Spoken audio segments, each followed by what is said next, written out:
So I'm going to be honest, and there has been something I have been really struggling with in my walk with Jesus, and really that has been understanding how to love others that have ideologies that I know are in alignment with God and His Word. And I think for a lot of us, that isn't out of a place of judgment, but out of fear of trying to protect our children and the next generation. But the Lord has really been putting it on my heart that judgment is His, vengeance is His, and that those people, I think, that go through so much and they don't feel the love of God, and people then, instead of just loving them, end up being a part of the reason that these people keep on the path that they are on.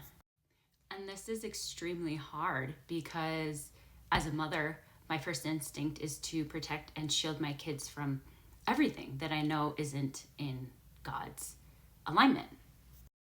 But here's where faith comes in, because living in fear isn't living in alignment with God. God doesn't call us to fear things. That is the enemy. And this is John 3:23. Little children, believers, dear ones, you are of God and you belong to Him, and you have already overcome the agents of the Antichrist, because he who is in you is greater than he, Satan, who is in the world of sinful mankind.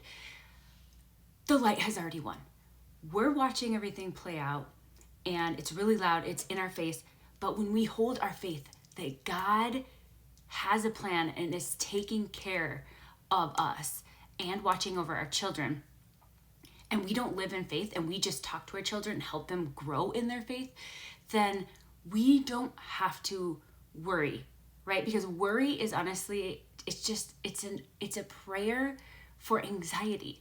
And when we don't live in full alignment with God and what He's doing for us, we give away our power and we give away our present moment, because we're stuck in the future or stuck in the past, and we're never really truly living for the present moment that we are told we need to be in, right?